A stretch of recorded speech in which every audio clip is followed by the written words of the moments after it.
Halo Sobat Semalang, gimana nih kabarnya? Semoga dalam keadaan yang baik-baik saja ya. Nah, akhirnya kita semua bertemu lagi di podcast Ngopi Alang, Ngobrol Happy bareng anak Semalang.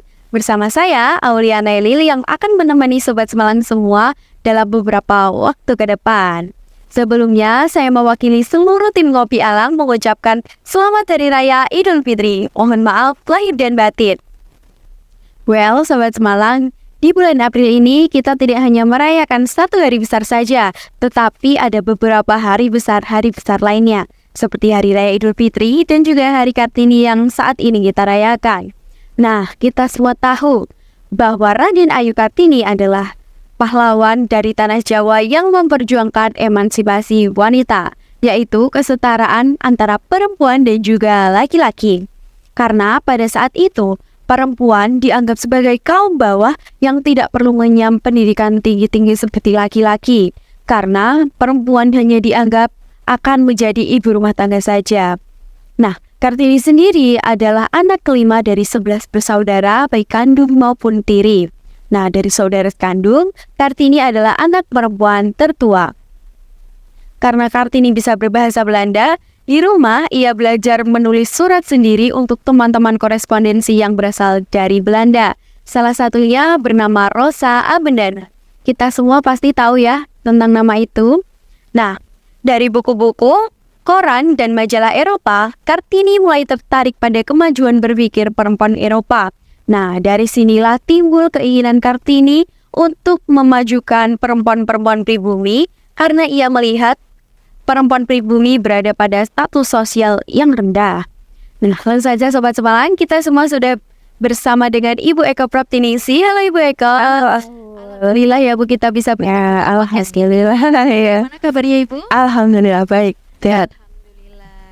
Nah, Sobat Semalang, Ibu Eko adalah Wakil Kepala Sekolah SMA Negeri 1 Sulang. Keren ya beliau, sudah cantik, pintar, dan juga berbakat ya Mbak. Kayak juga. Ibu, bagaimana pendapat Anda tentang perspektif orang bahwa perempuan ini tidak perlu mengenyam pendidikan yang tinggi karena nantinya perempuan ini akan menjadi ibu rumah tangga? Bagaimana Ibu? Iya, menurut saya pendapat seperti ini itu pendapat kuno ya, pendapat masyarakat pada masa lalu. Ketika mayoritas masyarakat Indonesia masih beranggapan bahwa perempuan-perempuan itu pada akhirnya hanya akan berakhir di ranah domestik ya, di lingkungan keluarga, nanti akan mengurus anak, mengurus suami. Jadi rasanya tidak perlulah sekolah tinggi-tinggi. Bahkan misalnya kalau punya anak dua ya, laki-laki dan perempuan, pasti nanti yang akan disekolahkan tinggi itu yang laki-laki, nggak mungkin yang perempuan, karena pemikiran-pemikiran seperti itu. Gitu. Jadi sebagai perempuan ini tuh serba salah ya Bu ya. Gitu ya. Ngapain sih nanti kan ke dapur, ngapain sekolah tinggi-tinggi seperti itu ya Bu ya. Iya, akan tetapi alhamdulillah kita hidup di negara Indonesia, kita dianugerahi oleh seorang Kartini, hanya seorang loh itu ya. Hanya seorang, tapi alhamdulillah diizinkan oleh Allah ya, untuk bisa mengangkat generasi perempuan setelahnya, sehingga saat ini kita bisa menikmati jasa pemikiran beliau. Ya tentu saja di awal tidak langsung diterima pemikiran seperti itu. Cirinya begitu loh. Kalau ide itu keren, itu biasanya akan mengalami pertama itu pasti penolakan. Sama lah seperti emansipasi wanita ya. Pasti di awal tidak mungkin langsung diterima seperti ini. Dulu Kartini mungkin juga dianggap sebagai pembangkang, pemberontak, ya kan, perempuan kurang ajar. Karena ngapain mengajari perempuan yang enggak kan gitu. Tapi kesini akhirnya kita semua bisa merasakan bersama bahwa perempuan itu juga memiliki kemampuan yang setara dengan laki-laki.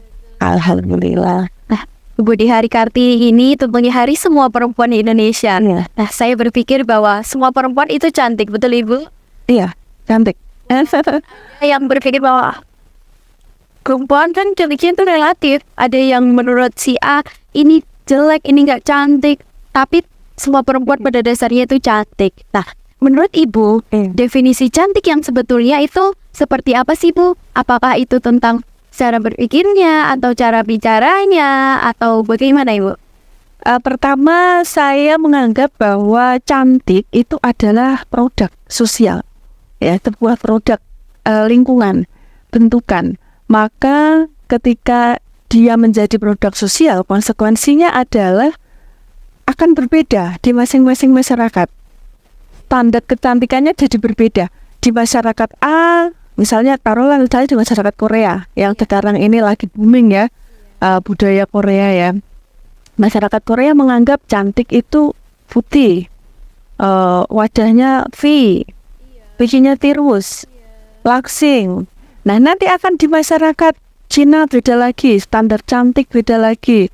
Di Indonesia standar cantik beda, di Amerika standar cantik beda. Nah, itu konsekuensi jika cantik adalah sebuah produk sosial.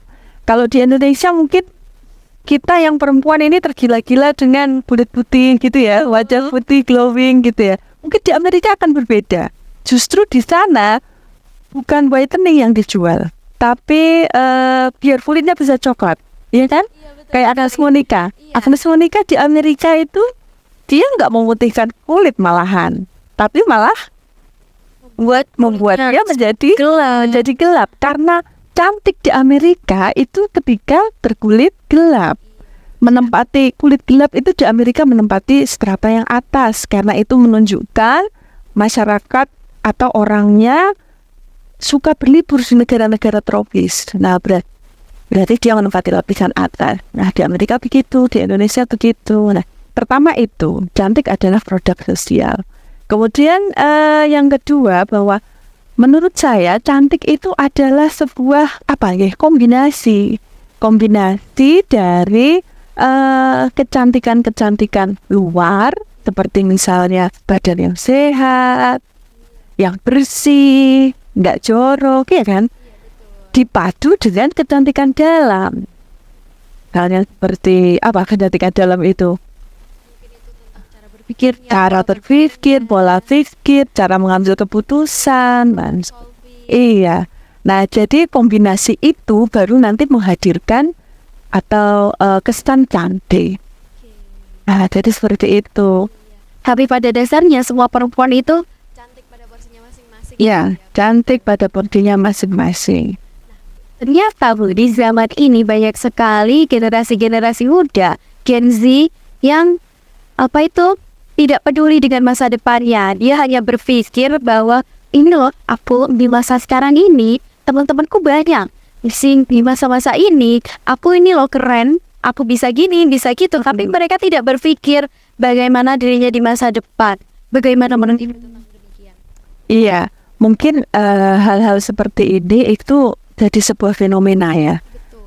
Setelah derasnya pengaruh digital, pengaruh era digital, popularitas itu menjadi hal yang sangat primer, terutama bagi anak-anak muda. Kalau untuk yang orang tua mungkin nggak begitu ya, tapi kalau untuk yang anak muda itu popularitas itu menjadi hal yang sangat penting bagi mereka, sehingga apa yang membuat mereka jadi populer, walaupun itu harus menunjukkan kegilaan, menunjukkan kebodohan, hal-hal konyol, mereka akan tetap lakukan itu. Yang penting bisa populer, ya.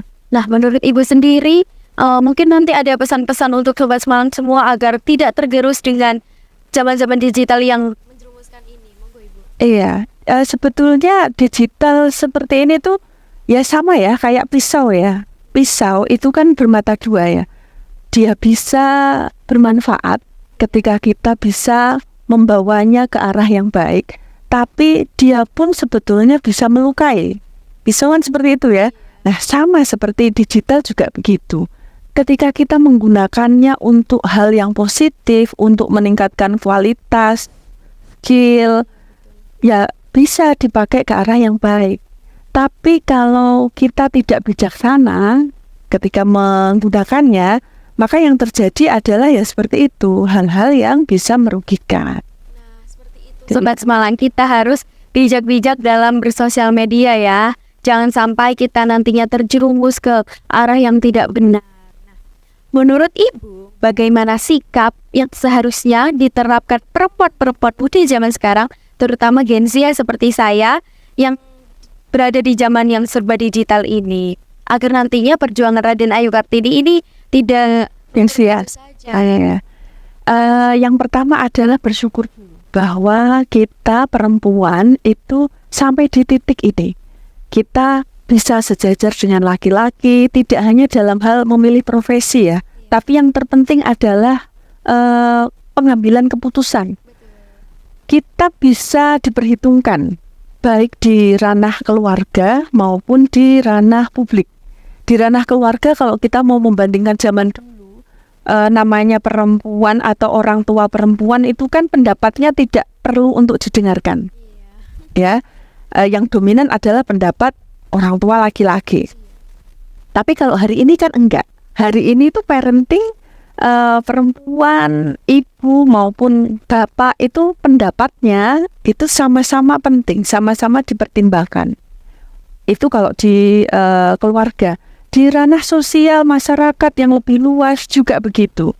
Perempuan banyak yang sekarang menempati posisi-posisi strategis untuk mengambil keputusan, ya misalnya di DPR, bupati, gubernur, ya kan. Nah, kita bersyukur dulu kita sampai di titik itu. Yang kedua, jangan sia-siakan perjuangan Kartini. Betapa Kartini adalah orang yang haus ilmu, haus belajar. Nah, memang mungkin seharusnya seperti itu ya perempuan. Karena ketika perempuan itu pintar, perempuan itu nanti akan mengasuh anak kan. Tentu akan berbeda orang tua atau ibu yang pintar dengan ibu yang misalnya tidak berpendidikan. Tentu akan berbeda parentingnya. Maka di sini pendidikan itu menjadi sangat penting, karena kalau ibu penting, pengaruhnya itu nanti ke anak. Anak kalau satu berarti akan mempengaruhi satu anak, satu orang. Ya kalau anaknya 1, 2, 3, 4, 5, kalau ibunya pinter dia akan mempengaruhi juga 5 orang jadi pinter, ya kan? Nah, yang kedua belajar, yang ketiga mungkin nilai ya, nilai-nilai, memegang teguh nilai-nilai agama, nilai-nilai etika, nilai-nilai moral. Saya rasa itu sangat penting sebagai rem untuk berperilaku. Seperti itu. Oke, nah Ibu, bagaimana nih menurut Ibu? Apakah saat ini di lingkungan SMA Negeri 1 Sulang ini, apakah sudah banyak anak-anak yang meneladani dari perilaku Raden Ayu Kartini? Banyak sekali ya. Yang berprestasi kan tidak hanya laki-laki. Bahkan jumlah laki-laki dan perempuan di SMA Sulang Ternyata banyak. itu banyak perempuannya.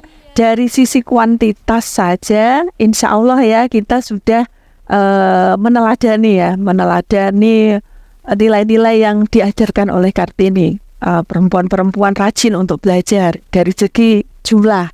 Kemudian dari segi kualitas, kalau kita lihat ya, misalnya ada pengumuman juara paralel. Coba kamu ngamati nggak? Ya kan yang banyak.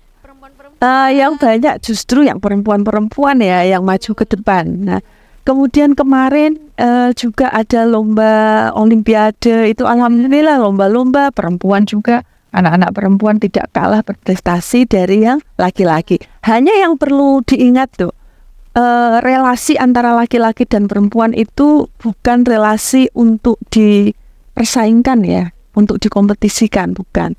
Tapi ya relasi saling bekerja sama untuk membangun Indonesia nanti ke depan, seperti itu. Jadi tidak perlu dikompetisikan. Mungkin Ibu ada pesan-pesan lagi buat Sobat Semalang agar nantinya tidak hilang begitu saja perjuangan Raden Ayu Kartini ini. Untuk anak-anakku SMA Negeri 1 Sulang, kita menjadi sekolah menengah atas terdekat dengan makam R.A. Kartini. Betul, ya kan? Saya berharap bahwa nilai-nilai Kartini justru juga kita teladani, karena kita paling dekat, mestinya kita juga yang paling kuat untuk meneladani apa yang sudah diajarkan oleh R.A. Kartini kepada kita. Terima kasih Ibu Eko. Mungkin segitu dulu Sobat Semalang bincang kita bareng Ibu Eko kali ini. Terima kasih Ibu Eko. Ya, sama-sama. Terima kasih sudah diundang. Mungkin kita nantinya bisa bertemu lagi di podcast sama membahas hal yang luar biasa Ya, lagi, amin. Bu ya. Insya Allah. Nah, buat Sobat Semalang, segitu dulu bincang-bincang kita hari ini. Mungkin kita nanti bisa bertemu lagi di podcast Ngopi Alang, ngobrol happy bareng anak Semalang di channel SMA Negeri 1 Sulang. Untuk Sobat Semalang jangan lupa subscribe akun SMA Negeri 1 Sulang ya. Saya Aulia Nailil pamit undur diri. Ngopi Alang, ngobrol happy bareng anak Semalang.